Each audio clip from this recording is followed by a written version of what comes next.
Good morning, all of you. In this part of alkenes, we will discuss about the mechanism of the different reactions which are involved during the preparation of the alkenes, which involves the elimination reaction like the dehydration reaction, dehydrohalogenation reaction, and finally we will also discuss about the mechanism of the Kolb's electrolysis. So first of all, we will discuss about the mechanism of dehydration reaction of alcohol at a temperature of 443 Kelvin temperature. Because at the temperature of 443 Kelvin temperature, these alcohol molecules are not present near to each other, and thus the dehydration reaction takes place within a single molecule. एक ही molecule के अंदर से ही water loss होता है.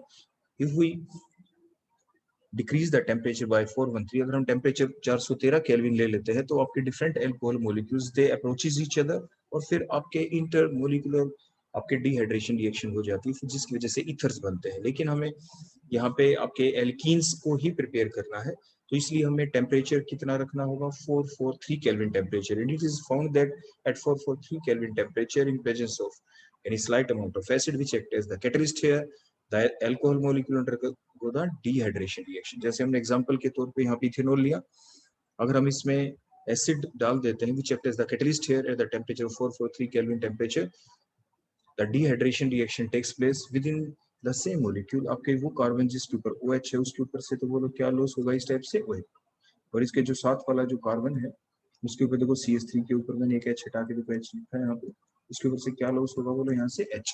And in this way आपके water molecule loss हो जाता है. और कार्बन कार्बन की वैलेंसी कैसे कंप्लीट होगी, देखो यहाँ से इस कार्बन के देखो बॉन्ड क्लीवेज हो गया, यहाँ से CH का बॉन्ड क्लीवेज हुआ, देखो तो दोनों कार्बन के एक बॉन्ड की वैलेंसी कम हो गई, और इसीलिए उन्होंने अपनी वैलेंसी को कंप्लीट करने के लिए, क्योंकि कार्बन की वैलेंसी 4 होती है, the double bond formation takes place between these two carbon atom, और इस स्टेप से आपकी एल्कीन बन जाती है. अब हम देखते हैं इसका मैकेनिज्म.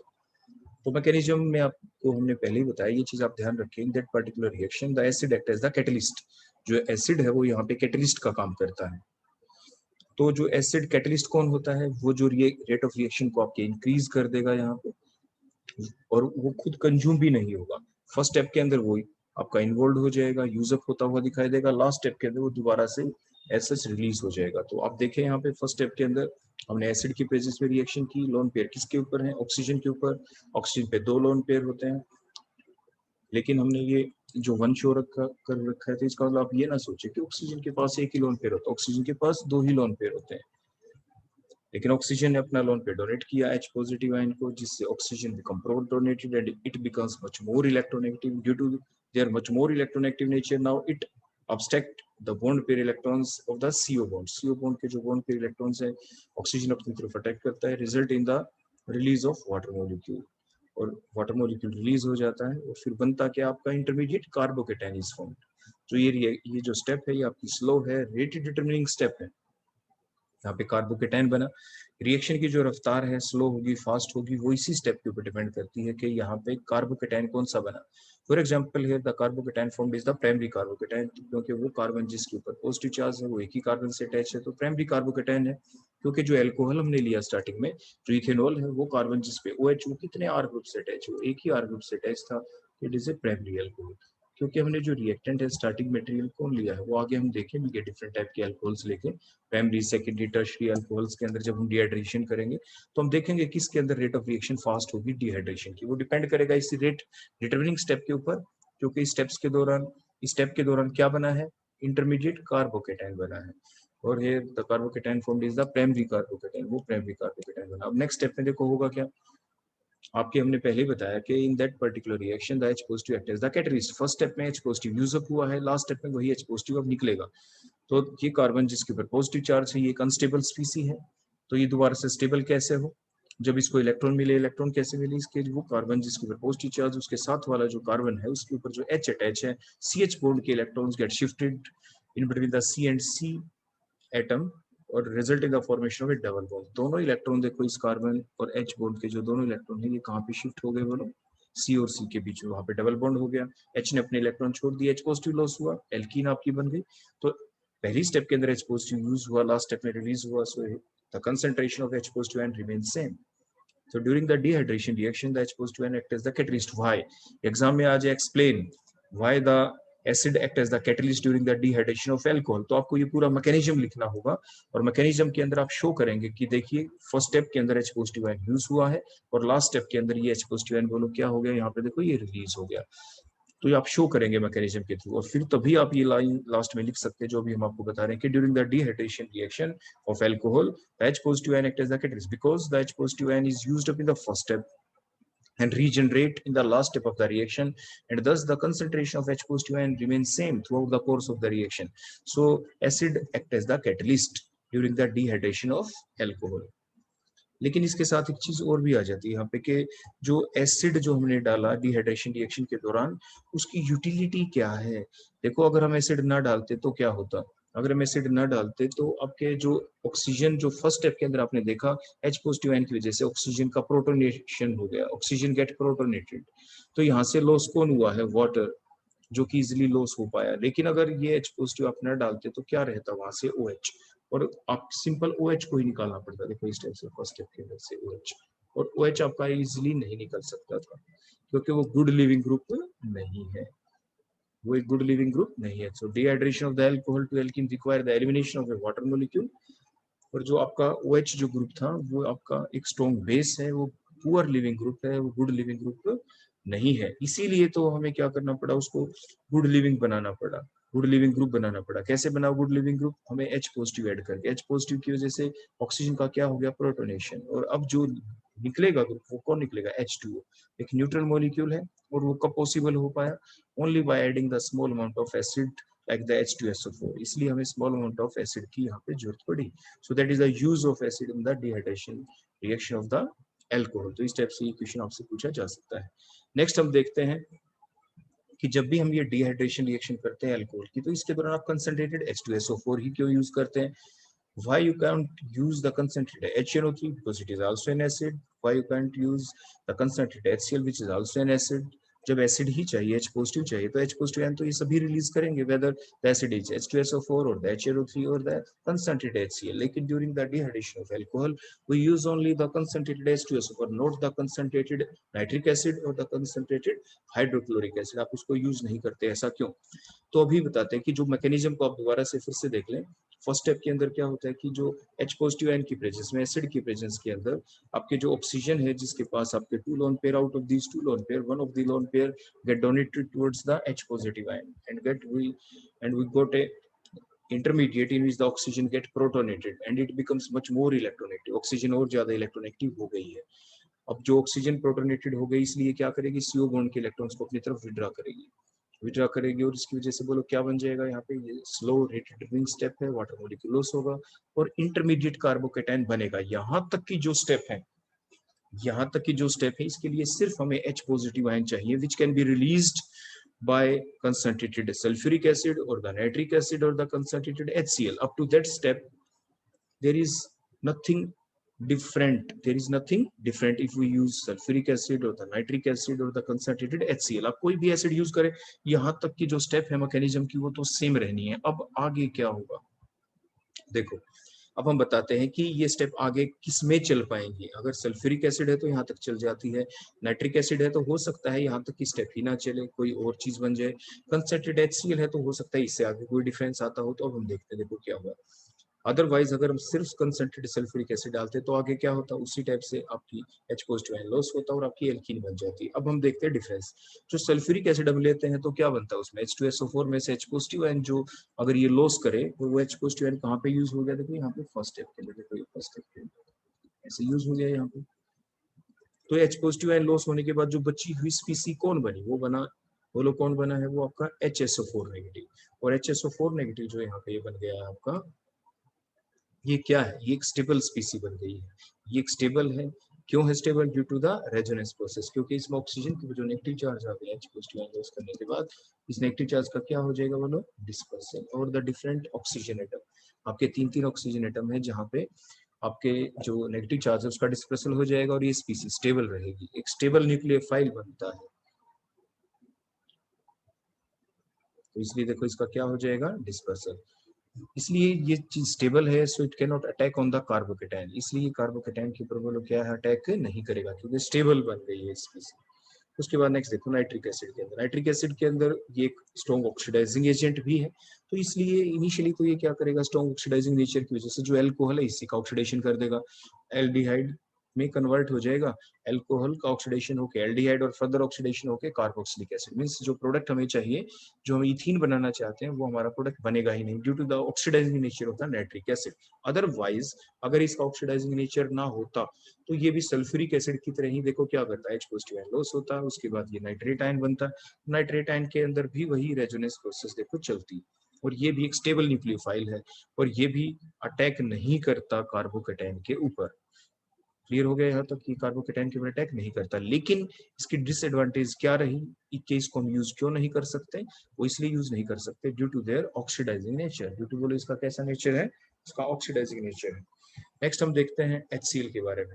HCl के अंदर से H+ आयन लॉस कर दे तो क्या बनता है, Cl नेगेटिव। अब जो Cl नेगेटिव है ये कैसी स्पीसी है, इट इज अनस्टेबल स्पीसी, ये स्टेबल नहीं है, स्ट्रॉन्ग न्यूक्लियोफाइल है। बोलो कैसी है, एक स्ट्रॉन्ग न्यूक्लियोफाइल है, जबकि जो पहले जो आपकी स्पीसी बनी थी वो स्टेबल स्पीसी थी, लेकिन वो वीक न्यूक्लियोफाइल थी। सल्फ्यूरिक एसिड से जो HSO4 नेगेटिव बना वो एक वीक न्यूक्लियोफाइल है, जो आपका नाइट्रिक एसिड से जो नेगेटिव स्पीसी बनी वो भी एक वीक न्यूक्लियोफाइल है, दोनों स्टेबल हैं इसलिए वीक न्यूक्लियोफाइल है।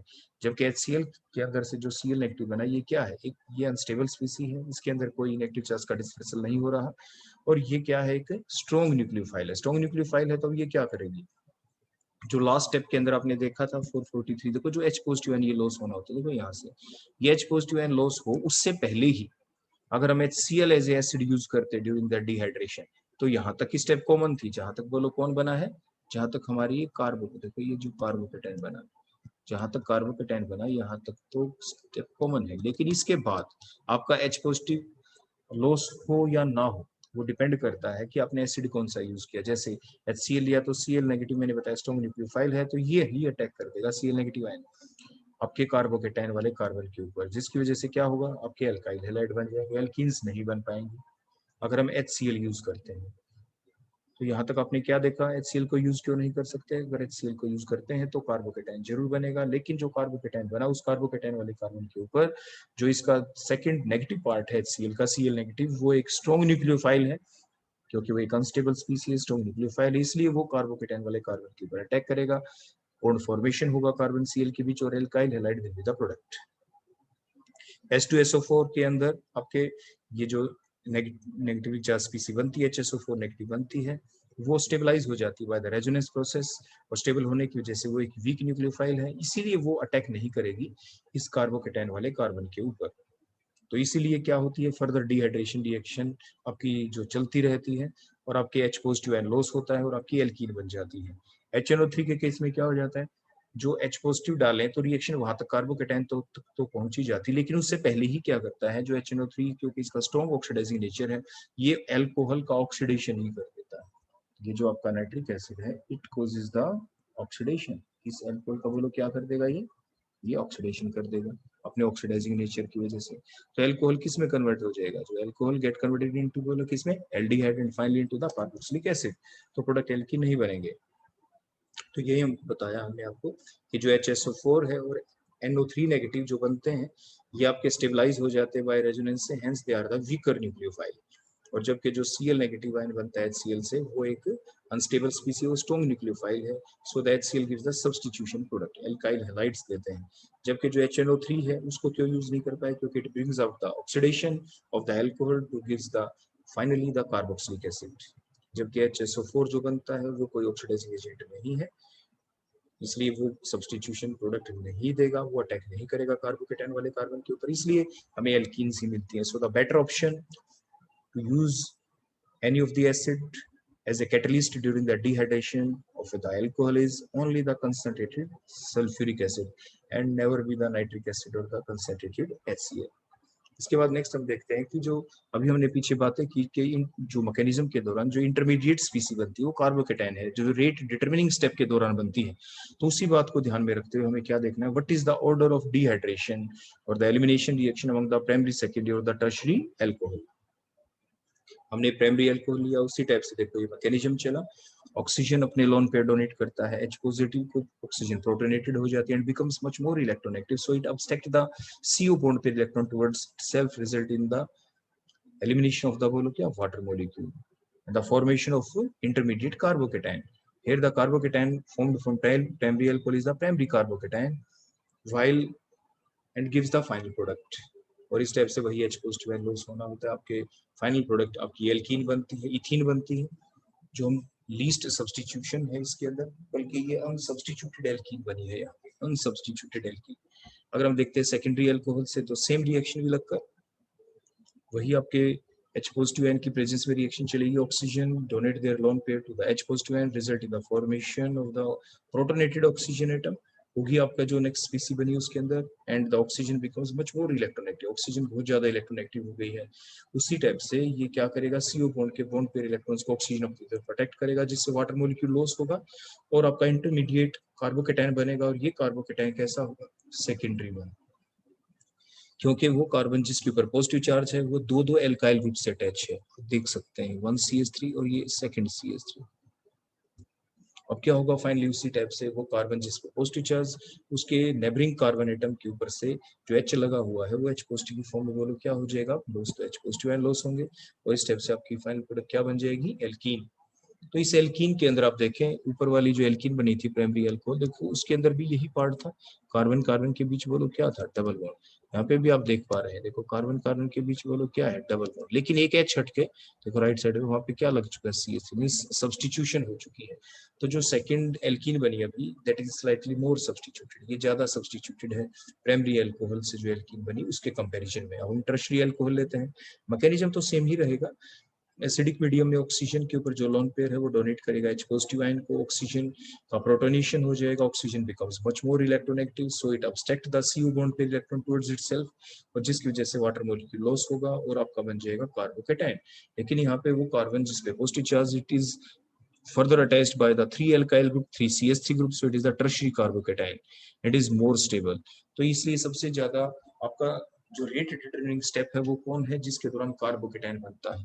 तो कौन सा कार्बोकेटायन ज्यादा स्टेबल होता है, प्राइमरी, सेकेंडरी और टर्शियरी। टर्शियरी कार्बोकेटायन सबसे ज्यादा स्टेबल होता है, क्योंकि कार्बन जिसपे पॉजिटिव चार्ज उसके ऊपर 3 ग्रुप लगे हैं प्लस आई इफेक्ट वाले alkyl group. Plus I effect वाले एल्काइल ग्रुप क्या करते हैं, ये पॉजिटिव चार्ज का डिस्पर्सल इंक्रीज कर देता है। या हाइपर कंजुगेशन के बेसिस के ऊपर आप बताएं कि वो कार्बन जिसके ऊपर पॉजिटिव चार्ज है उसके साथ वाले कार्बन के ऊपर बोलो कितने 3 अल्फा हाइड्रोजन एटम है। सेकेंडरी में देखें तो देखो आपके 3 अल्फा हाइड्रोजन एटम इधर हैं, 3 आपके इधर हैं, 6 alpha hydrogen atom, means hyper conjugated structure 6 बनेंगी। टर्शियरी में देखें तो आपके देखो 3 अल्फा हाइड्रोजन एटम, इसके अंदर भी 3 अल्फा हाइड्रोजन एटम, और यहाँ पे भी आपके 3 अल्फा हाइड्रोजन एटम, टोटल कितने हो जाएंगे बोलो 9 अल्फा हाइड्रोजन एटम होंगे। तो हाइपर कंजुगेटेड स्ट्रक्चर किस में ज्यादा बनेगी, आपके टर्शियरी कार्बोकेटायन के अंदर। इसलिए most stable carbocation is the tertiary one, वो सबसे ज्यादा क्या होगा आपका, स्टेबल होगा।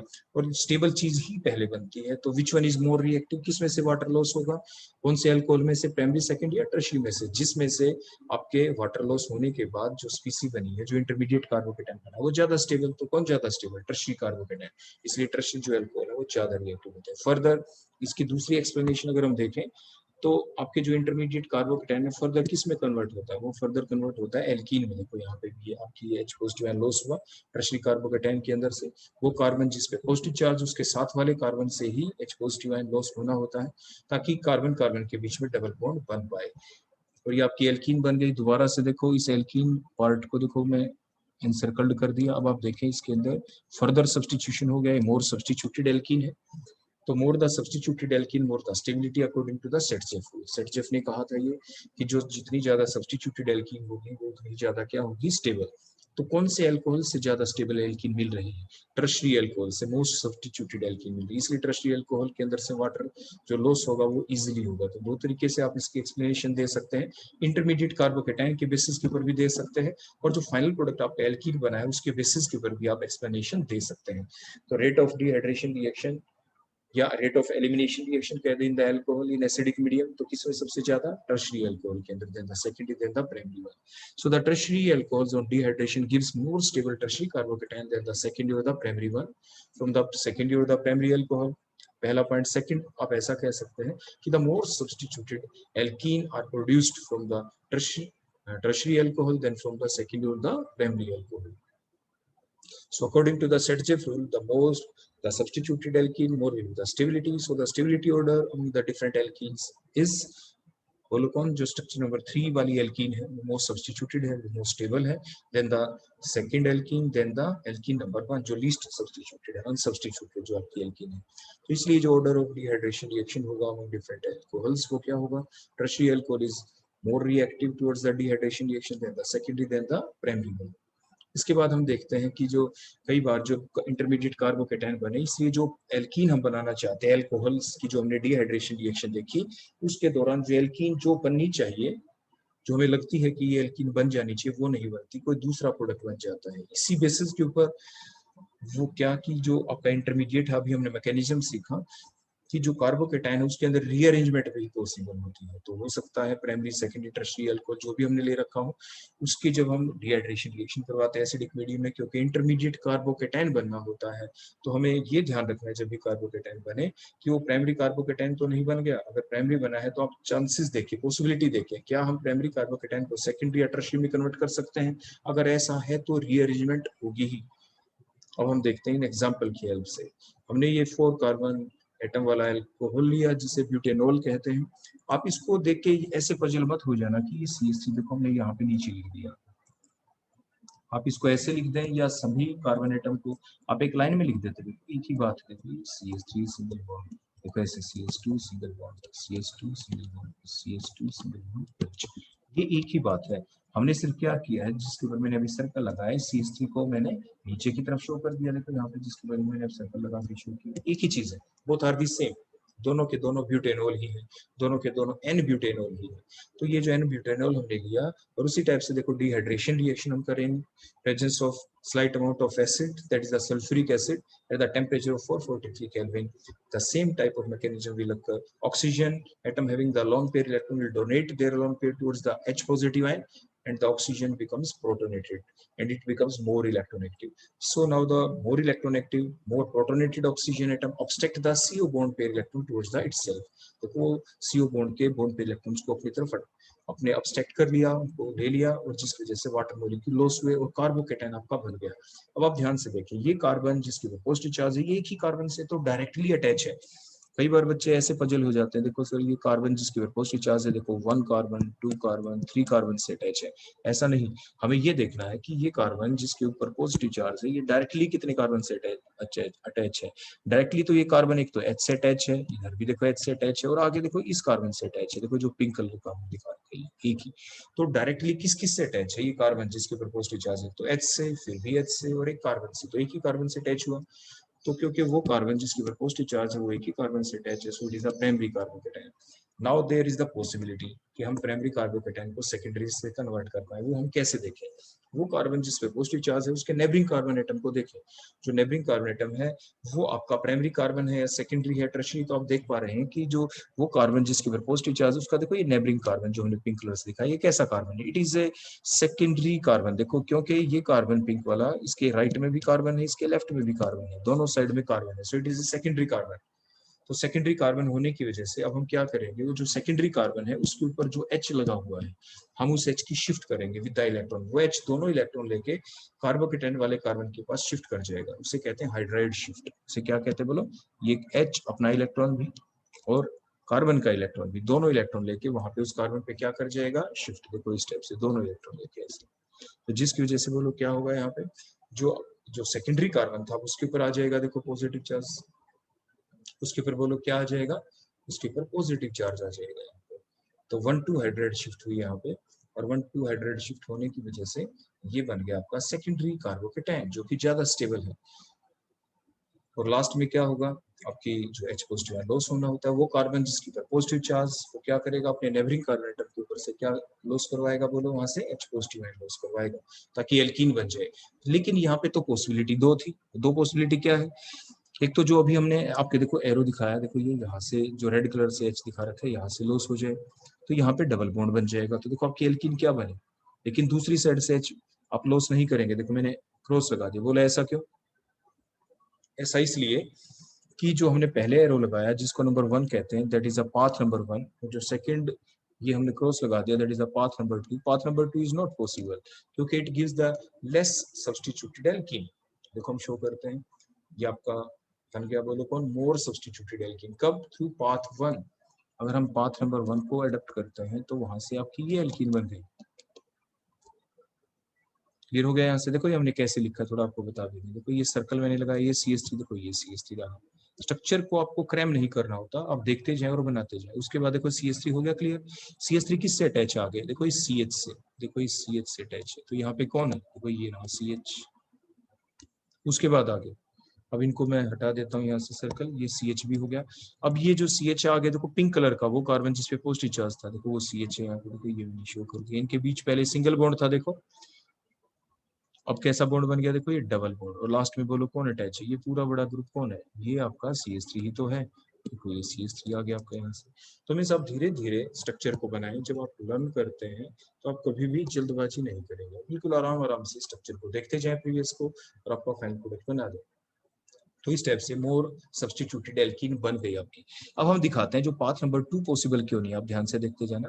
पाथ नंबर 2 वाले जो रेड कलर से कार्बन है उसको मैंने लिखा, उसके ऊपर एक H लगाया, मैंने दूसरा H लगाया. अगर मान लीजिए वहां से H पॉजिटिव लॉस होता तो क्या होता? देखो ये जो सिंगल बॉन्ड था यहाँ पे, और ये मैंने, देखो ये जो C लिखा, ये वो है जो पिंक कलर वाला था जिसके ऊपर पॉजिटिव चार्ज था. जिसके ऊपर बोलो क्या लगा हुआ था आपका? H. देखो मैंने ये CH लिख दिया यहाँ पे, ठीक है. तो यहाँ पे बोलो क्या आ जाता? देखो मैं थोड़ा ऐसे करके दिखा देता हूँ. ये डबल बॉन्ड, ये न्यू डबल बॉन्ड बनता अगर पाथ नंबर 2 चलता. तो बोलो कौन सा? मैं यहाँ पे ऐसे लिख देता हूँ, पाथ 2, जो कि नहीं चलेगा. उसका रीजन है क्यों नहीं चलेगा, अब आप खुद देखेंगे. तो ये हमने डबल बॉन्ड लगा दिया. अब इसके ऊपर बोलो कौन अटैच है? यहाँ पे इसी कार्बन के ऊपर कौन अटैच है? आगे इसी कार्बन के ऊपर आगे अटैच है ये CH2. देखो देखो ये वाला CH2, देखो ये CH2. और CH2 के आगे कौन है जो हमने नीचे CH3 दिखा रखा है? ये CH3. देखो इस टाइप से. अब ये बताओ जो एल्कीन बनी ये कैसी एल्कीन है? ये एक ऐसी एल्कीन है, देखो यहाँ से जो बनी, इसके ऊपर एक ही सब्स्टिट्यूशन है, देखो मोनो सब्स्टिट्यूटेड है. और यहाँ पे जो प्रोडक्ट बनी थी मोर इसमें देखो इधर डबली बॉन्डेड जो कार्बन एटम है उसके ऊपर क्या है? एक इथाइल इधर, एक इथाइल इधर. तो which one is more substituted? Path 1 से ज्यादा सब्स्टिट्यूटेड एल्कीन बनी, या पाथ नंबर 2 से? पाथ नंबर 1 से मोर सब्स्टिट्यूटेड एल्कीन बनती है. तो इसलिए path 1 will be the correct one. तो पाथ 1 क्या होगा हमारा? करेक्ट होगा. तो इस टाइप से आप ऐसे प्रैक्टिस करके देख सकते हैं अपनी कॉपी के अंदर. अब हम देखते हैं नेक्स्ट एग्जांपल. वो कौन है आपका? 3,3 डाइमिथाइल ब्यूटेन 2 हमने लिया, और इसी टाइप से सेम रिएक्शन हम करके देखते हैं. आप खुद सोचते जाना साथ के साथ, जैसे मैं अगली स्टेप दिखाऊं उससे पहले आप खुद सोचते चले जाएं कि हमारी अगली स्टेप क्या होनी चाहिए. इसमें ध्यान से देखें, जैसे हमने ऊपर बताया था. बोलो क्या होगा फर्स्ट स्टेप के अंदर? ऑक्सीजन जिसके पास लोन पेयर, एसिडिक मीडियम में रिएक्शन चल रही है तो ऑक्सीजन कौन डोनेट करेगा? Lone pair. आप साथ ही साथ जैसे मैं बोल रहा हूँ आप भी बोलते जाएं ताकि आपकी प्रैक्टिस हो जाए. Oxygen will donate their lone pair, and oxygen बोलो क्या हो जाएगी? वो प्रोटोनेटेड हो जाएगी. और प्रोटोनेटेड होने से ऑक्सीजन क्या हो जाएगी? मोर इलेक्ट्रोनेगेटिव हो जाएगी. मोर इलेक्ट्रोनेगेटिव होते ही ऑक्सीजन क्या करेगी? CO बॉन्ड के बॉन्ड पे इलेक्ट्रॉन्स को अपनी तरफ अब्स्ट्रैक्ट कर लेगी, जिसकी वजह से क्या लॉस होगा? बोलो वाटर मॉलिक्यूल लॉस होगा. वाटर मॉलिक्यूल लॉस होते ही इस कार्बन के ऊपर जिसके ऊपर ये प्रोटोनेटेड ऑक्सीजन थी कैसा चार्ज आ जाएगा? पॉजिटिव चार्ज आ जाएगा. और ये कार्बोकेटाइन बोलो कैसा बना है? ये कार्बन जिसके ऊपर पॉजिटिव चार्ज है कितने कार्बन से अटैच है? ये 2 कार्बन से अटैच है. एक तो देखो ये CH3 वाला, एक इसके ऊपर देखो H भी अटैच था इधर, और एक इससे डायरेक्टली अटैच कौन है? डायरेक्टली अटैच तो देखो एक ही कार्बन है. तो ये कार्बन जिसपे पॉजिटिव चार्ज, उससे 2 ही कार्बन अटैच है, so it is the secondary carbocation. तो इसलिए आप इसको सेकेंडरी कार्बोकेटाइन कहेंगे. उसके बाद ये देखें वो कार्बन जिसके ऊपर पॉजिटिव चार्ज है जो कि आप सेकेंडरी कार्बोकेटाइन कह रहे हैं, उसका नेबरिंग कार्बन कैसा है? क्या वो सेकेंडरी के बजाय वो टर्शरी कार्बन तो नहीं, या क्वाटरनरी कार्बन तो नहीं? तो आपने क्या देखा? वो कार्बन जिसपे पॉजिटिव चार्ज उसका नेबरिंग कार्बन, देखो जो हमने पिंक कलर से शो कर रखा है, ये कार्बन कितने कार्बन से अटैच है? ये देखो 1 2 3, और एक कार्बोकेटाइन वाला कार्बन हो गया, 4 कार्बन से अटैच है. तो इसीलिए अगर आप यहाँ पे शिफ्टिंग करें तो आपका एक stable, more stable secondary carbocation को टर्शरी कार्बोकेटाइन के अंदर कन्वर्ट कर सकते हैं. तो देखो क्या करें, यहाँ पे H तो है नहीं, तो वो कार्बन जिसके ऊपर पॉजिटिव चार्ज है उसका जो नेबरिंग कार्बन है जो पिंक कलर का है, क्या उसके ऊपर कोई H अटैच है? नो. ऊपर वाले एग्जांपल में आप देखें कि वो कार्बन जिसके ऊपर पॉजिटिव चार्ज था जो प्राइमरी कार्बोकेटाइन वहां पे बना था, उसके नेबरिंग कार्बन एटम के ऊपर बोलो कौन अटैच था? H. दूसरी वहां पे क्या शिफ्ट हुई थी? H दोनों इलेक्ट्रॉन लेके गया था, H नेगेटिव की शिफ्ट हुई थी. यहाँ पे किसकी शिफ्ट होगी?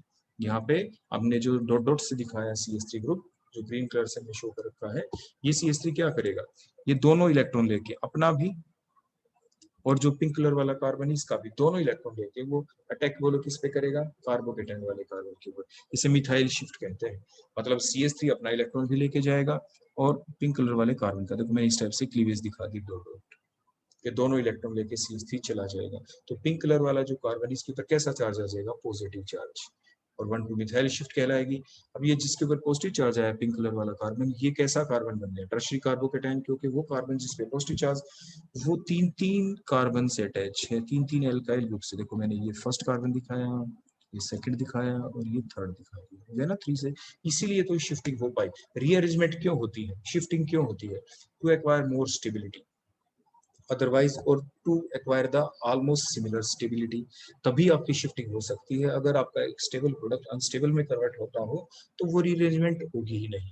ऊपर वाले एग्जांपल में जो रीअरेंजमेंट हुई है वो बोलो कौन सी हुई है, 1 2 हाइड्राइड शिफ्ट। एग्जाम में आपसे पूछा जा सकता है। जैसे पहले वाला एग्जांपल आपका कौन था, एन ब्यूटेनॉल। एन ब्यूटेनॉल से जो प्रोडक्ट बना कौन बना, ब्यूटटूइन बना था फाइनल प्रोडक्ट। उसके दौरान कोई आपसे पूछे कि इसके मैकेनिज्म के दौरान कौन सी शिफ्ट हुई है, क्या कोई रीअरेंजमेंट हुई है या नहीं हुई है, नॉर्मल डिहाइड्रेशन रिएक्शन चली, तो आप कहेंगे एन ब्यूटेनॉल की जब हम डिहाइड्रेशन करते हैं तो उसमें जो फाइनल प्रोडक्ट बनता है वो थ्रू रीअरेंजमेंट बनता है।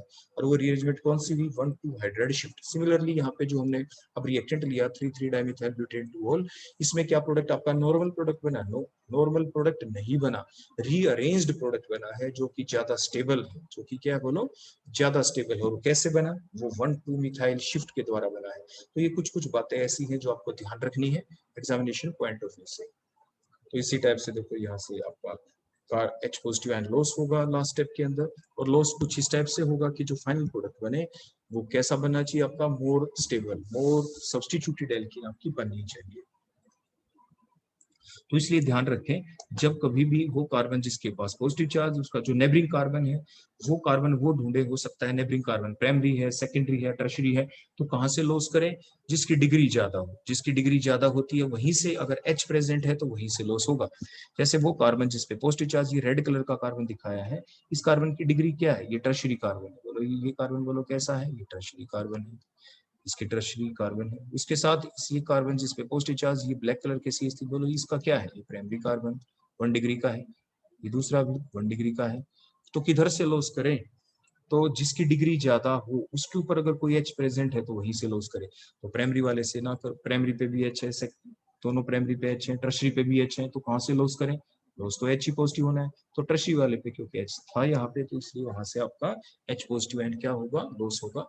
और इसी टाइप से आपको मोर सब्स्टिट्यूटेड एल्कीन मिल पाएगी। तो बड़े ध्यान से आराम से देखें, लास्ट स्टेप के अंदर जब आप H पॉजिटिव एंड लॉस कर रहे हो तो वो कार्बन जिसपे पॉजिटिव चार्ज है उसके जो नेबरिंग कार्बन है उनको आप जरूर देखें, उनकी डिग्री देखें, वो प्राइमरी डिग्री का है, सेकेंडरी का, टर्शियरी का। तो जिसकी डिग्री ज्यादा हो, अगर उसी ज्यादा डिग्री वाले के ऊपर H होना जरूरी है तो उसके पास H है तो वहीं से लॉस होगा। अगर उसके पास टर्शियरी डिग्री वाला होता है, ये एडजेसेंट, मान लीजिए यहाँ पे ये CH3 ही होता है, H नहीं होता, देखो मैंने CH3 बना दिया, देखो इसका ये होता, तो अब यहाँ से पॉसिबिलिटी ही नहीं थी, H पॉजिटिव आयन लॉस ही नहीं हो सकता था। लॉस नहीं होता तो कहाँ से होता, तो एक ही पॉसिबिलिटी थी, जो प्राइमरी वाले कार्बन है CH3 वहीं से तो आपका H पॉजिटिव आयन लॉस होता, तो उसी टाइप की एल्कीन बनती। तो इस टाइप से ये आपके बन गए मोर सब्स्टिट्यूटेड एल्कीन, हमने बना लिया। तो इस टाइप से इन क्वेश्चनों के मैकेनिज्म आपको अच्छे से याद रखने हैं। छोटे छोटे क्वेश्चन कैसे पूछे जाए वो मैंने अभी आपको बोल के बता ही दिए थे। नेक्स्ट हम देखते हैं, कई बार ये क्वेश्चन काफी बार एग्जाम में पूछा जा चुका है कि explain that the dehydration of the n butanol या 1 ब्यूटेनॉल कह सकते हो, द ब्यूटेन 2 ऑल और द 2 ब्यूटेनॉल, एक ही मतलब है, gives the same mixture of alkene, दोनों के अंदर प्रोडक्ट एक जैसा मिलता है। आप उसको कैसे करेंगे एक्सप्लेन, अभी आपने पूरा मैकेनिज्म सीख लिया डिहाइड्रेशन रिएक्शन ऑफ एल्कोहल का। उसमें आपने क्या देखा के बीच में इंटरमीडिएट कार्बोकेटाइन बनता है रेट डिटरमिनिंग स्टेप के दौरान। अगर जो इंटरमीडिएट जो कार्बोकेटाइन बनता है अगर वो सेम है तो उसी इंटरमीडिएट कार्बोकेटाइन से ही तो फाइनल प्रोडक्ट बनने होते हैं। तो इट मींस अगर हम ये प्रूव कर दें किसी तरीके से कि 1 ब्यूटेनॉल और 2 ब्यूटेनॉल के अंदर जब हम डिहाइड्रेशन रिएक्शन करेंगे both gives the same intermediate carbocation, it means उसके बाद फिर आगे जो प्रोडक्ट बनेगा, जो एल्कीन बनेगी, वो तो अपने आप ही सेम बन जाएंगी।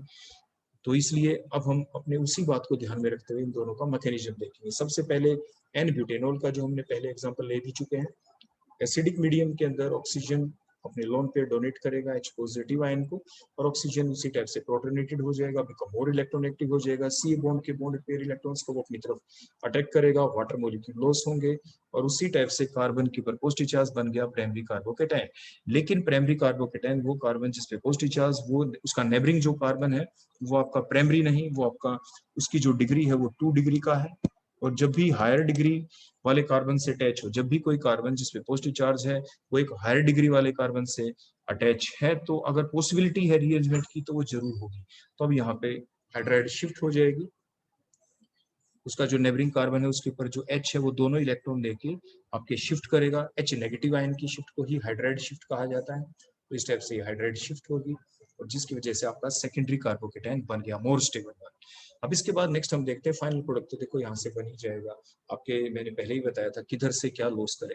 अब ध्यान से देखिए, वो कार्बन जिसके ऊपर पॉजिटिव चार्ज है उसके अगर राइट साइड में देखते हैं तो वो जो कार्बन रेड कलर से दिखा रखा है वो 1 डिग्री का है। अगर लेफ्ट साइड वाले कार्बन को देखें तो वो जो कार्बन है वो आपका 1-2 डिग्री का है, और दोनों ही कार्बन के ऊपर H प्रेजेंट है। तो बोलो किधर से ज्यादा सब्स्टिट्यूटेड एल्कीन बनने के चांस होंगे? जो सेकेंडरी कार्बन एटम है। तो इसलिए सेकेंडरी जो मैंने लिखा 2 के ऊपर डिग्री लगाया, 2 डिग्री वाले कार्बन से ही आपका H पॉजिटिव लास्ट स्टेप के अंदर क्या होगा बोलो? लॉस होगा। यहाँ से देखो इस टाइप से ये H अपने इलेक्ट्रॉन छोड़ देगा, दोनों बॉन्ड पे इलेक्ट्रॉन CH बॉन्ड के शिफ्ट हो जाएंगे towards the carbocationic carbon atom, resulting the formation of double bond. और इस टाइप से आपकी क्या बन जाएगी? एल्कीन बन जाएगी, मोर सब्स्टिट्यूटेड एल्कीन। आपके प्राइमरी वाला जो कार्बन था साइड साथ में, वहां से अगर हम H पॉजिटिव लॉस करते हैं, जैसे मैंने एरो लगा के क्रॉस लगा दिया, तो वो आपकी लीस्ट लेस सब्स्टिट्यूटेड एल्कीन बनती है। और सेटजेफ रूल के अनुसार मोर the substituted alkene more will the stability. तो अब नेक्स्ट हम ले लेते हैं ब्यूटेन टूल। हमारा क्वेश्चन अभी तक का जो आंसर है वो अभी तक पूरा नहीं हुआ। हमारा क्वेश्चन ये था कि ये प्रूव करें कि 1 ब्यूटेनॉल और 2 butanol gives the same mixture of alkene. तो हम ले लेते हैं ब्यूटेन-2-ऑल। इसमें वही एसिड की प्रेजेंस में रिएक्शन चली, मैकेनिज्म चला, ऑक्सीजन ने अपने लोन पे डोनेट किए H पॉजिटिव आयन को, जिसकी वजह से क्या हो गया? Oxygen protonated become more electronegative, और ये क्या लॉस करेगा बोलो? यहाँ से वाटर मॉलिक्यूल लॉस होगा। उसी टाइप से CO बॉन्ड के बॉन्ड पे इलेक्ट्रॉन्स को ऑब्स्ट्रैक्ट करेगा, वाटर मॉलिक्यूल लॉस, और बन गया कार्बोकेटाइन। कार्बोकेटाइन कैसा बना? Directly secondary carbocation. और ये सेकेंडरी कार्बोकेटाइन वही बना है, वैसा ही बना है जैसे कि ऊपर बना था आपका। और यहाँ से बोलो क्या हुआ? उसी टाइप से H पॉजिटिव आयन लॉस होगा। कहाँ से? वो कार्बन जिसपे पॉजिटिव चार्ज, उसके एक साइड में तो लगा हुआ है 1 डिग्री वाला कार्बन, दूसरी साइड में लगा हुआ है 2 डिग्री वाला कार्बन। तो H पॉजिटिव आयन कहाँ से लॉस करे? 2 डिग्री वाले कार्बन से। तो 2 डिग्री वाले कार्बन से आपने क्या लॉस किया बोलो? वहां से ये CH बॉन्ड के जो इलेक्ट्रॉन्स हैं वो कार्बोकेटायनिक कार्बन एटम की तरफ शिफ्ट हो जाएंगे, resulting the formation of double bond and the same alkene is formed. देखो सेम एल्कीन बन गई, क्योंकि कार्बोकेटाइन दोनों में सेम बना है, वही सेकेंडरी कार्बोकेटाइन बना है, सेम ग्रुप लगे हुए हैं। आप दोनों में देख सकते हैं बड़ी आराम से। देखो मैं दोबारा से यहाँ पे और एरो हटा देता हूँ ताकि और क्लियरेंस आपकी बढ़ जाए।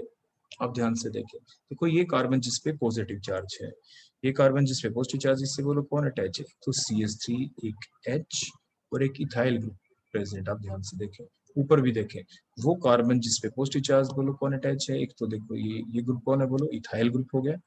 और एक बोलो कौन अटैच हो गया? ये मिथाइल ग्रुप हो गया। देखो इथाइल, मिथाइल और एक H, ऐसे यहाँ पे था एक मिथाइल, एक इथाइल और एक H, in same carbocation is formed both from the butanol and the butane-2-ol. Butane-1-ol and the butane-2-ol gives the same intermediate secondary carbocation. जो ब्यूटेन-2-ol है वो तो डायरेक्टली ही सेकेंडरी कार्बोकेटाइन दे देता है, लेकिन जो N-ब्यूटेनॉल है उसमें पहले प्राइमरी कार्बोकेटाइन बनता है। After the rearrangement it gives the secondary carbocation which is same to that of the carbocation, which is same to that of the secondary carbocation, which is directly formed from the butane-2-ol।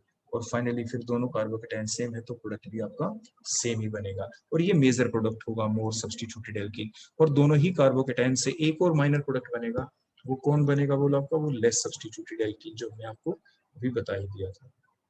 Since the carbocation is obtained from both the alcohol is same, जो same carbocation ही बना है यहाँ पे, तो इसीलिए जो दोनों के अल्कोहल है इनसे जो दो प्रोडक्ट आपके बनेंगे वो भी क्या रहेंगे? ब्यूट-2-इन और ब्यूट-1-इन बनेगा। ब्यूट-2-इन मोर सब्स्टिट्यूटेड एल्कीन है, इसलिए वो मेजर प्रोडक्ट होगा। ब्यूट-1-इन क्या होगा आपका? माइनर प्रोडक्ट होगा। नेक्स्ट हम देखते हैं मैकेनिज्म ऑफ डीहाइड्रोहेलोजिनेशन रिएक्शन। जैसे कि हमने देखा था आपके अल्कोहल के अंदर, वहां पे आपकी डीहाइड्रेशन रिएक्शन थी।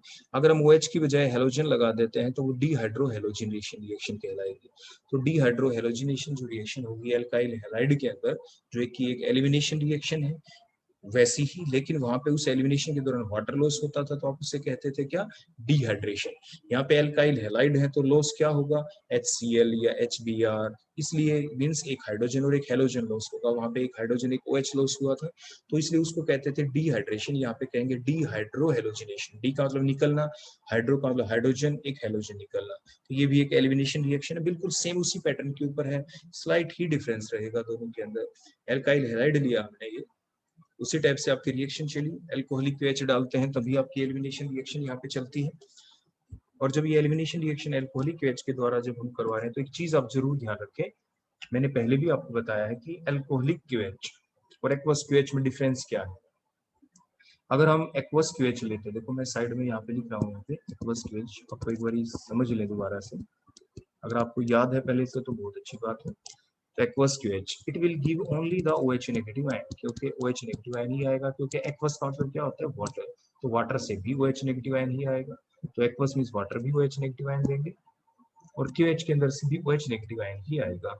और जो OH negative ion है ये क्या है, ये एक स्ट्रॉन्ग न्यूक्लियोफाइल का यहाँ पे काम करेगा। लेकिन अल्कोहलिक OH के अंदर से क्या होगा, अल्कोहलिक OH में क्या हुआ कि OH वाला जो पोर्शन है यहाँ से, तो बोलो क्या निकला आपका, अल्कोहल, OH नेगेटिव आयन निकला यहाँ से।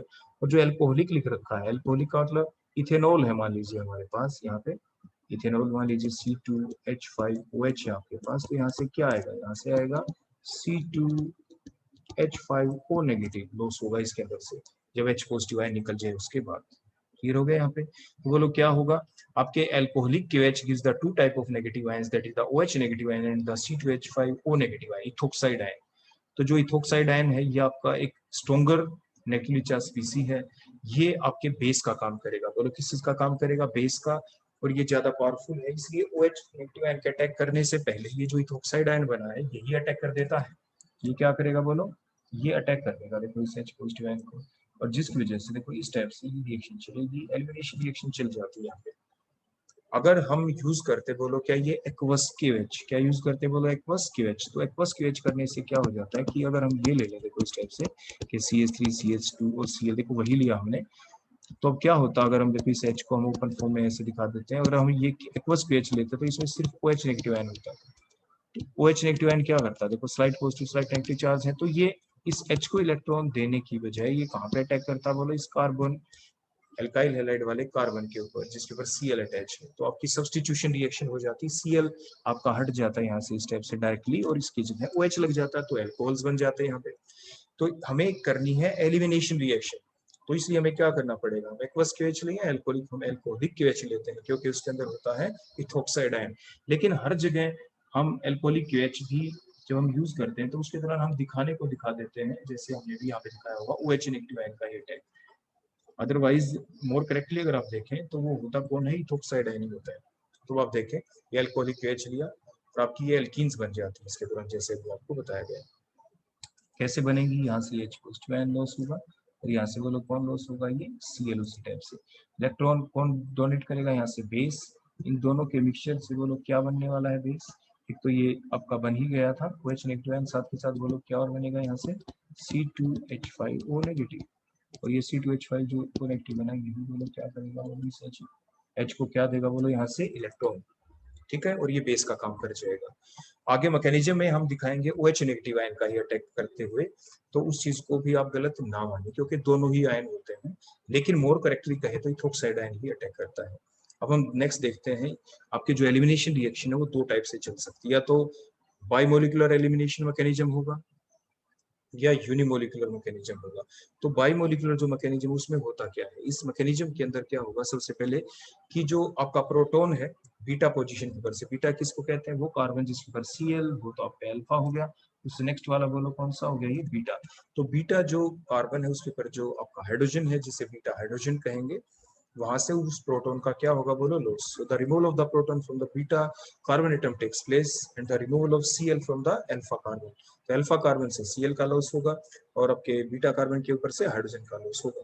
तो देखो उसी टाइप से अल्कोहलिक केस डाला, जो बेस है वो अपने इलेक्ट्रॉन किसको देगा, H को, और इसीलिए जो आपके CH बॉन्ड के इलेक्ट्रॉन है they get shifted towards the carbon atom having the halogen. Finally the good leaving group that is the halogen, वो इजीली Cl नेगेटिव के फॉर्म में आपका निकल जाएगा यहाँ से। तो हमने ये दिखाया बीच में इंटरमीडिएट स्टेज बनती है जिसे ट्रांजिशन स्टेट बनी, इस पुराने बॉन्ड हमने टूटते हुए दिखाए और नए बॉन्ड हमें बनते हुए हमने शो किए यहाँ पे। उसके बाद फाइनली आपका Cl नेगेटिव देखो लॉस हो जाएगा और आपके पास एल्कीन बन जाएगा। फाइनल प्रोडक्ट बोलो क्या बन जाएंगे आपकी, एल्कीन। बीच में इंटरमीडिएट स्टेट बनती है, ट्रांजिशन स्टेट बनती है आपकी यहाँ पे। यूनिमोलिकुलर एलिमिनेशन रिएक्शन में क्या होगा, एक ही स्टेप के अंदर रिएक्शन का चले जाना। Means in this step the first step the removal of the proton, आप होगा आपका बीटा आपके कार्बन के ऊपर से उसी टाइप से देखो ये H को इलेक्ट्रॉन दिए गए, दोनों इलेक्ट्रॉन उसी कार्बन के पास रहेंगे, इंटरमीडिएट कार्बन आयन बन गया। बोलो कौन बन गया, कार्बन आयन बन गया। देखो यहाँ पे सिर्फ, और उस कार्बन आयन बनने के बाद अब क्या करेगा, जो ये कार्बन जिसके ऊपर नेगेटिव चार्ज आ गया ये डोनेट करेगा अपने इलेक्ट्रॉन को towards the carbon atom having the Cl group, वहां पे डबल बॉन्ड बन जाएगा, इसलिए good leaving group Cl negative का लॉस होगा और आपकी एल्कीन्स बन जाएगी। तो इस मैकेनिज्म में क्या हुआ, in the first step the removal of the proton from the beta carbon atom result in the formation of the intermediate carbocation, and in the second step the carbon ion containing the carbon containing the negative charge donate their electron pair towards the carbon atom having the halogen, which result in the formation of double bond। उससे carbon की valency 4 से 5 हो जाएगी, इसलिए bond टूटना जरूरी। टूटेगा कौन सा, टूटेगा वही C और Cl के बीच का बॉन्ड, और इस टाइप से Cl नेगेटिव आयन क्या हो जाएंगे बोलो, लॉस हो जाते हैं, और इस टाइप से एल्कीन बन जाती है। तो ये था मैकेनिज्म आपका डीहाइड्रो हैलोजिनेशन रिएक्शन का। इसके दो टाइप के मैकेनिज्म थे आपके, आपका E2 मैकेनिज्म भी हो सकता है और E1 भी आ सकता है, जो सा एग्जाम में पूछे आप वही उसकी अकॉर्डिंगली एक्सप्लेनेशन देंगे। नेक्स्ट हम देखते हैं order of dehydro halogenation among the primary secondary और द टर्शियरी अल्काइल हैलाइड। जैसे हमने प्राइमरी सेकेंडरी और टर्शियरी अल्कोहल में देखा था, अगर हम प्राइमरी अल्काइल हैलाइड ले ले और इसके अंदर अगर हम अल्कोहलिक केस डाल दें तो प्रोडक्ट आपका क्या बनेगा, देखो उसी टाइप से आपकी एल्कीन ही बनेगी। लेकिन यहाँ पे जो एल्कीन बनी आपकी, देखो ये दोनों इलेक्ट्रॉन देखो इधर शिफ्ट किए गए, तभी तो Cl नेगेटिव दोनों इलेक्ट्रॉन लेके जाता है, और देता कौन है बोले, जो आपका यहाँ पे जो बेस का काम करेगा। और हमने पहले ही बता दिया, यहाँ पे हमने लिख रखा है OH नेगेटिव आयन, एक्चुअल में कौन होता है, इथोक्साइड आयन। आप इस चीज को अच्छे से दिमाग में बिठा लेना कि इथोक्साइड आयन ही है जो यहाँ पे बेस का काम करता है, जिससे ये आपकी एलिमिनेशन रिएक्शन पॉसिबल हो पाती है। तो ये आपका एल्कीन बनी, और एल्कीन ऐसी जिसमें कार्बन कार्बन के बीच डबल बॉन्ड और इसका कोई सब्सटीट्यूशन नहीं है इसके ऊपर, ये अनसब्स्टिट्यूटेड एल्कीन है।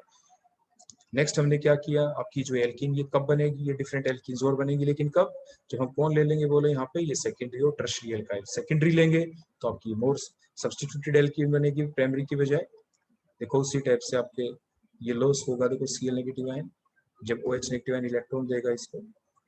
नेक्स्ट टर्शियरी के अंदर भी देखें तो उसी टाइप से आपका बेस डाला आपने, Cl नेगेटिव आयन का लॉस होगा कब, लेकिन जब OH नेगेटिव आयन आपका या इथोक्साइड आयन जो बेस का काम करे और H को इलेक्ट्रॉन दे दे, बीटा हाइड्रोजन को अपने इलेक्ट्रॉन दे दे, तो जो कार्बन हाइड्रोजन के बीच के जो दोनों इलेक्ट्रॉन वो आगे शिफ्ट हो जाएंगे कार्बन की तरफ जिसके ऊपर Cl है, और एलिमिनेशन रिएक्शन हो जाएगी और आपका ये मोर सब्स्टिट्यूटेड एल्कीन बन गई। तो सबसे ज्यादा सब्स्टिट्यूटेड एल्कीन किस में बनी है, प्राइमरी से, सेकेंडरी से, या टर्शियरी अल्काइल हैलाइड से, टर्शियरी अल्काइल हैलाइड से।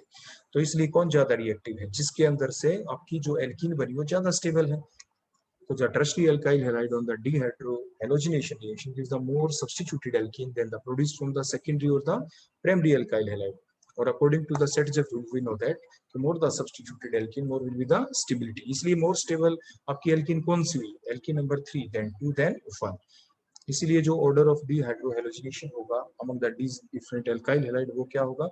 Tertiary alkyl halides are more reactive than the secondary, are more reactive than the primary alkyl halide towards the elimination reaction, or you can say that towards the dehydrohalogenation reaction. अब हम देखेंगे अगर हमारे पास alkyl halide तो हो लेकिन वो different type के हैलोजन में डिफर करते हो, जैसे हमने प्राइमरी ही लिया लेकिन प्राइमरी एल्काइल फ्लोराइड उसके अंदर हमने रिएक्शन की और आपके उसी टाइप से देखो आपका प्रोडक्ट बना, बेस ने इलेक्ट्रॉन H को दिए, CH बॉन्ड के electron get shifted towards the carbon atom having the halogen atom, तो इसलिए F नेगेटिव यहाँ से लॉस हो जाएगा और आपके final product will be the alkene. Similarly ये भी प्राइमरी एल्काइल लिया लेकिन प्राइमरी एल्काइल कौन लिया आपका, क्लोराइड, Cl अटैच है। आपका CF जो बॉन्ड स्ट्रेंथ है वो स्ट्रॉन्ग होती है क्योंकि फ्लोरीन का साइज छोटा होता है। आप जानते हैं on moving down the group 17 fluorine, chlorine, bromine, iodine, size increase हो जाता है। तो जो सबसे पहला हमने केस लिया प्राइमरी एल्काइल फ्लोराइड, उसमें जो फ्लोरीन है उसका साइज क्या है, छोटा है। तो ये बॉन्ड लेंथ क्या है आपकी, छोटी है, CF बॉन्ड। इसलिए CF बॉन्ड बोलो क्या है, ये जो CF बॉन्ड है ये आपका स्ट्रॉन्ग होगा यहाँ पे। इसलिए ये जो स्ट्रॉन्ग बॉन्ड है it will not break easily, आराम से नहीं टूटेगा, इसलिए इसमें रिएक्शन स्लो चलेगी। जबकि प्राइमरी एल्काइल क्लोराइड में देखेंगे तो CCl के बीच ये स्लाइटली लॉन्गर होगा, इसलिए इसके अंदर जो रिएक्शन चलेगी वो थोड़ी आराम से चल पाएगी। देखो सेम मैकेनिज्म रहेगा, देखो उसी टाइप से एल्कीन बनी वो, लेकिन फास्टर रेट होगा यहाँ पे due to the slightly weaker CCl bond. अगर हम ब्रोमीन को ले लें तो ये बॉन्ड थोड़ा और वीकर होता चला जाएगा। अगर हम आयोडाइड को ले लें, देखो सेम मैकेनिज्म उसी टाइप से, वही सेम एल्कीन बनी है, लेकिन अगर आयोडाइड को ले लिया हमने तो आयोडीन का देखो साइज थोड़ा बड़ा, हमने देखो सर्कल लगा के भी शो किया। तो इसलिए CI बॉन्ड की जो स्ट्रेंथ होगी वो सबसे कम है, क्योंकि सबसे लॉन्गर बॉन्ड होगा ये आपका, इसलिए so it can break easily. तो इसलिए उसी टाइप से बेस ने इलेक्ट्रॉन किसको दिए, H को दिए। H को देने के बाद जो CH बॉन्ड के इलेक्ट्रॉन्स है they get shifted to the carbon atom having the halogen, that is the I atom here. तो I नेगेटिव इजिली लॉस हो जाएगा और एल्कीन बन जाएंगी। तो रीजन क्या हुआ, किसमें चली इजिली आपकी डिहाइड्रोहेलोजिनेशन रिएक्शन, आपकी प्राइमरी ही है सारे, प्राइमरी एल्काइल फ्लोराइड में, क्लोराइड में, ब्रोमाइड में या आयोडाइड में। In the iodide case due to the large size of the I atom. So on moving from RF to RI, हम इस पूरे एल्काइल ग्रुप को जो हमने लिख रखा है CH3 single bond CH2 single bond F, ये जो इथाइल ग्रुप है इसको हमने R से रिप्रेजेंट कर दिया। So on moving from RF to RI, जब हम ऊपर वाले प्राइमरी एल्काइल फ्लोराइड से primary alkyl chloride, primary alkyl bromide से प्राइमरी एल्काइल आयोडाइड की तरफ चलते हैं, इसी को कह रहे हैं हम RF से RI की तरफ जाना। So on moving from RF to RI, the size of the X atom, जो देखो फ्लोरीन से बड़ा साइज, क्लोरीन से बड़ा साइज, ब्रोमीन का, ब्रोमीन से बड़ा साइज आई का है, आयोडीन का है। So the size of X atom increases, इसलिए जो इंटर न्यूक्लियर जो डिस्टेंस है वो आपका इंक्रीज हो जाएगा कार्बन और हेलोजन के बीच में, RX बॉन्ड स्ट्रेंथ आपकी डिक्रीज हो जाएगी। So the bond will break easily, hence the order of dehydrohalogenation among the different alkyl halide will be RI के अंदर जो रेट होगा आपकी एलिमिनेशन रिएक्शन का वो ज्यादा होगा as compare to RBr, then RCl, then the RF। इसके बाद नेक्स्ट लास्ट में हम देखेंगे mechanism of the Kolbe's electrolysis. Kolbe electrolysis एक ऐसी रिएक्शन है जिसके दौरान आप एल्केन भी प्रिपेयर कर सकते हैं, एल्कीन भी प्रिपेयर कर सकते हैं और एल्काइन भी प्रिपेयर कर सकते हैं। सभी को कोल्ब इलेक्ट्रोलिसिस रिएक्शन की हेल्प से प्रिपेयर कर सकते हैं। देखो नाम से पता चलता है इलेक्ट्रोलाइसिस, मतलब आप करंट पास करेंगे और फिर कंपाउंड का क्या होगा, डिकम्पोजिशन होगा, डिसोसिएशन होगा, उसका डिस्चार्जिंग होगा, जो भी आयन होंगे, मींस इलेक्ट्रोलाइट का होना जरूरी है। देखो जब भी हम इलेक्ट्रोलाइसिस प्रोसेस करते हैं तो उसके दौरान जो हमारा सब्सटेंस हो वो एक इलेक्ट्रोलाइट हो।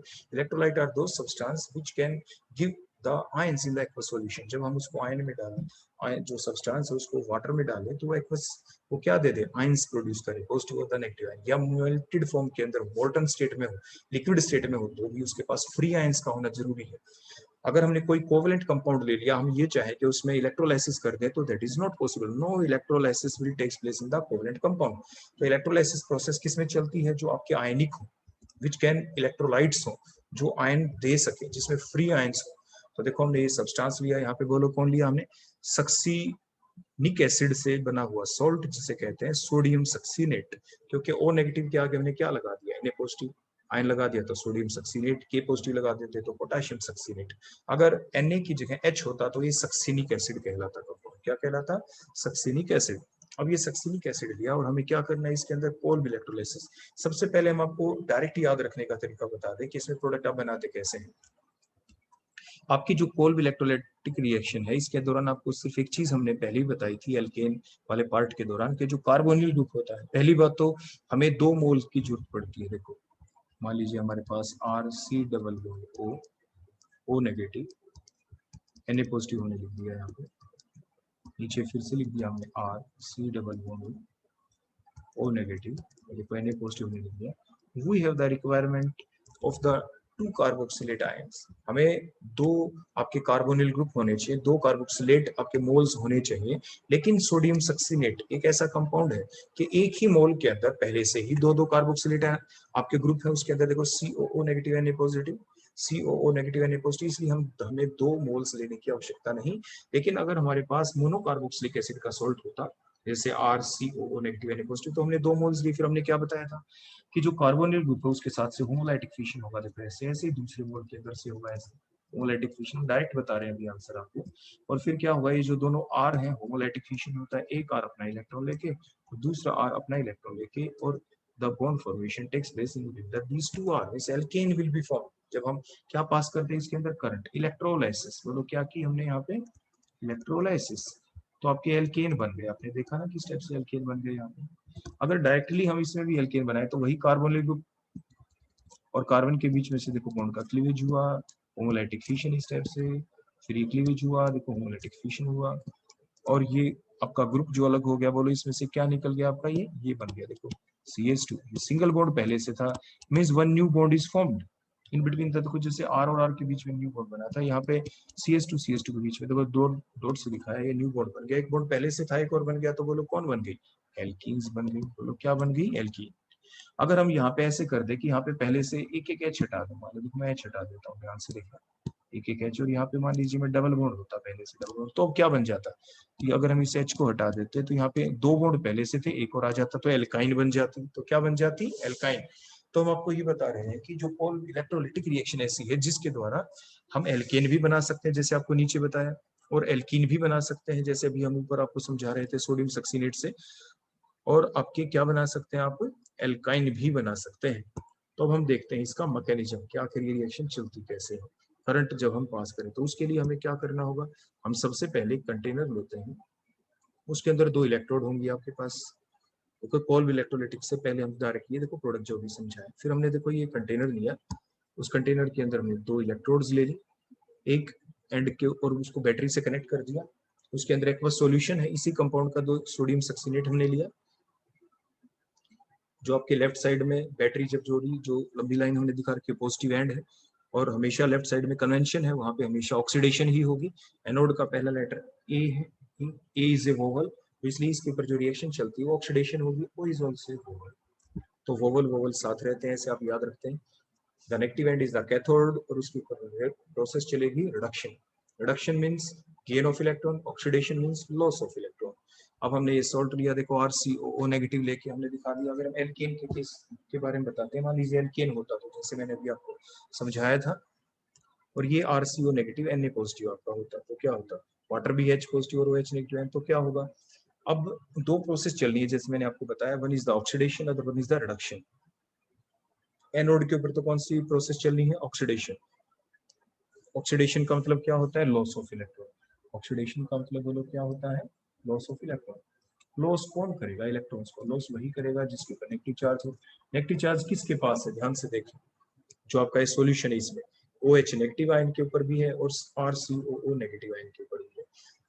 जिसका ऑक्सीडेशन पोटेंशियल ज्यादा होगा, जिसकी लॉस करने की पावर ज्यादा होगी, वो RCOO नेगेटिव है, तो ये इजीली इलेक्ट्रॉन लॉस करेगा, तो वो आपके एनोड की तरफ चला जाएगा। और H पॉजिटिव और Na पॉजिटिव में से दोनों में से एक किधर जाएगा, कैथोड की तरफ इलेक्ट्रॉन गेन करने के लिए। तो गेन करेगा कौन, जिसका साइज छोटा है। हाइड्रोजन और सोडियम में छोटा साइज किसका है, आपका H पॉजिटिव आयन का छोटा साइज है, तो इसलिए वो इलेक्ट्रॉन को गेन करेगा। और लॉस कौन करेगा, RCOO नेगेटिव। तो देखो जो RCOO नेगेटिव यहाँ पे गेन करेगा। तो ये तो मैंने बताया आपके एल्केन के बारे में कि एल्केन के अंदर ये रिएक्शन किस तरह से चलती है। अब उसका मैकेनिज्म भी हम दिखा देंगे। अब हम ले लेते हैं कि इस बीकर के अंदर ये इतना बड़ा मॉलिक्यूल हम शो नहीं कर सकते थे, इसलिए देखो अब मैंने इसको बाहर लिख दिया। जो आपका जो सोडियम सक्सीनेट था, ये नेगेटिव पार्ट, जो RCO नेगेटिव है ना, ये यही है यहाँ पे, ये पूरा है आपका मॉलिक्यूल्स सोडियम सक्सीनेट के केस में। तो ये जो नेगेटिव पार्ट है, ये क्या करता है, देखो यहाँ पे क्या होगी, ऑक्सीडेशन। ऑक्सीडेशन कैसे होगी, लॉस ऑफ इलेक्ट्रॉन। लॉस कहाँ से होगा, दो ऑक्सीजन है, दोनों के ऊपर कैसा चार्ज है, नेगेटिव चार्ज, एक एक्स्ट्रा इलेक्ट्रॉन, वो एक्स्ट्रा इलेक्ट्रॉन को देखो इन्होंने लॉस कर दिया। दोनों ऑक्सीजन के पास देखो दो डॉट हमने दिखा रखी थी रेड, दोनों ऑक्सीजन के ऊपर से एक एक इलेक्ट्रॉन लॉस हुआ, तो ये फ्री रेडिकल बन गए। बोलो कौन बन गए, बोलो फ्री रेडिकल। और फ्री रेडिकल बनने से क्या होगा, दोबारा से होमोलाइटिक फिशन होगा। देखो कैसे, ये ऑक्सीजन ने अपना इलेक्ट्रॉन देखो पिंक कलर से मैं दिखाया, कार्बन की तरफ दिया, और पीछे से भी कार्बन कार्बन बॉन्ड की देखो ये क्लीवेज हो गई, होमोलाइटिक क्लीवेज। तो जिससे क्या होगा, ये CO2 मोलिक्यूल लॉस हो जाएगा यहाँ से। तो जो ये इथेनिक पार्ट है, CH2 वाला पार्ट, उसके पास देखो अपना इलेक्ट्रॉन बच गया, तो क्या लॉस हुआ अभी तक, CO2। ऐसे ही जो दूसरा पार्ट है, वहां से भी जो ऑक्सीजन है, जिसके पास आपका क्या है, बोलो अनपेड इलेक्ट्रॉन है, फ्री रेडिकल, उसने अपना इलेक्ट्रॉन दिया कार्बन की तरफ, कार्बन ने अपना इलेक्ट्रॉन ले लिया, देखो होमोलाइटिक फिशन से, फिर से CO2 लॉस हो गई, 2 moles of CO2 will be lost. और क्या होगा, ये जो कार्बन कार्बन के बीच एक एक्स्ट्रा इलेक्ट्रॉन, देखो ये रेड कलर का मैंने डॉट दिखा दी, रेड कलर से ये एक रेड कलर, ये दूसरी रेड कलर, इन दो डॉट से नया बॉन्ड आपका बन गया। तो इस स्टेप से इथीन बन गई। बोलो कौन बन गई आपकी? इथीन। तो बिल्कुल ऐसा ही मैकेनिज्म आपका किसका था? एल्केन के अंदर भी था। देखो कैसे था, थोड़ा साइड में आपको बता दें, क्योंकि हमने कंटेनर के अंदर RCO नेगेटिव ले रखा था। So that is the mechanism of cold electrolysis for the preparation of the ethene. अगर हम एल्केन का ले लें, जैसे कंटेनर में दिखाया था, तो आप कैसे दिखाते हैं? ये R, ये C डबल बॉन्ड O, और ये O नेगेटिव। देखो उसी टाइप से हमने डॉट देखो ऐसे शो कर दिया, ठीक है। तो जब ये रिएक्शन चली आपकी, तो इलेक्ट्रॉन देखो ऐसे लॉस हुआ, क्योंकि ये किधर गया? किधर गया? ये एनोड की तरफ। तो एट एनोड, एनोड के ऊपर, तो क्या होगा? एक इलेक्ट्रॉन जब ये लॉस करेगा तो RC डबल बॉन्ड को, और ये O के पास देखो अकेला अकेला इलेक्ट्रॉन रह गया, फ्री रेडिकल बन गए। अब क्या होगा? जो R और C के बीच में, R और C के बीच में हमने ये दो डॉट दिखाई, यहाँ से क्या होगा बोलो? यहाँ से होगा होमोलैटिक फिशन। देखो ऐसे ये कार्बन अपना इलेक्ट्रॉन देगा, देखो यहाँ से हाफ एरो से दिखाया मैंने, ये कार्बन अपना इलेक्ट्रॉन लेके आ जाएगा इधर से, ऑक्सीजन ने अपना इलेक्ट्रॉन दिया, कार्बन ने अपना, और क्या बन गया बोलो? ये C और O के बीच में देखो एक डबल बॉन्ड पहले से था, यहाँ पे सिंगल बॉन्ड था C और O के बीच में, दो डॉट की वजह से ये नया बॉन्ड, देखो CO2 लॉस हो जाएगी। प्लस में क्या बन गया बोलो आपकी? प्लस में निकल गया R फ्री रेडिकल। तो क्या निकल गया? ये R फ्री रेडिकल। ये जो R फ्री रेडिकल ऐसे ऐसे और भी बनेंगे काफी, तो R फ्री रेडिकल दूसरे R फ्री रेडिकल से देखो ऐसे मिल जाएगा आपस में, और क्या बन गया बोलो? एल्केन। तो क्या बन गया आपके? एल्केन। तो ये हमने दिखाया एल्केन की प्रिपरेशन के लिए अलग से, कि एल्केन की प्रिपरेशन जब हम करते हैं तो उसके दौरान कोल्ड इलेक्ट्रोलाइटिक जो प्रोसेस चलती है उसका मैकेनिज्म हम कैसे शो करते हैं। तो ये कहाँ पे चली है बोलो? At anode. एनोड के ऊपर कौन सी रिएक्शन चली है? ऑक्सीडेशन, माइनस इलेक्ट्रॉन हमने दिखाया, लॉस ऑफ इलेक्ट्रॉन हुआ। ओ के ऊपर जो नेगेटिव चार्ज था, दो इलेक्ट्रॉन थे, खुद का एक किसी और का। ऐसे ही हमने यहाँ पे सोडियम सक्सीनेट के अंदर आपको दिखाया था कि ऑक्सीजन, दो दो ऑक्सीजन है वहाँ पे, और ऑक्सीजन के पास जो नेगेटिव चार्ज का मतलब एक एक्स्ट्रा इलेक्ट्रॉन, तो ऑक्सीडेशन होता है तो वो सिर्फ एक्स्ट्रा इलेक्ट्रॉन को लॉस कर देता है। ऑक्सीजन के पास अपना अपना इलेक्ट्रॉन बच गया, दोनों के पास फ्री रेडिकल बन गए, और नेक्स्ट स्टेप के अंदर क्या लॉस होती है? CO2, और finally the ethene is formed. इस स्टेप से आपकी एल्कीन प्रिपेयर हो जाती है। So that is about the mechanism of the cold electrolysis. तो हमने इस पार्ट में आज क्या क्या देखा, कि जो आपके जो रिएक्शंस थी जिसके दौरान हम एल्कीन प्रिपेयर करते हैं, तो उसके दौरान उनके मैकेनिज्म क्या क्या थे। डिहाइड्रेशन रिएक्शन से भी एल्कीन बनती है, डिहाइड्रो हेलोजिनेशन से भी आपके एल्कीन बन जाती है, कोल्ड इलेक्ट्रोलाइटिक रिएक्शन से भी आपकी एल्कीन बन जाती है। तो ये इनके मैकेनिज्म क्या थे, क्योंकि मैकेनिज्म को देखने के बाद आपके जो और रीजनिंग टाइप क्वेश्चन है उनके जवाब आप इजीली दे सकते हैं। So thank you. That's all about the mechanism of the reaction which are involved, which are used during the preparation of the alkene. Thank you.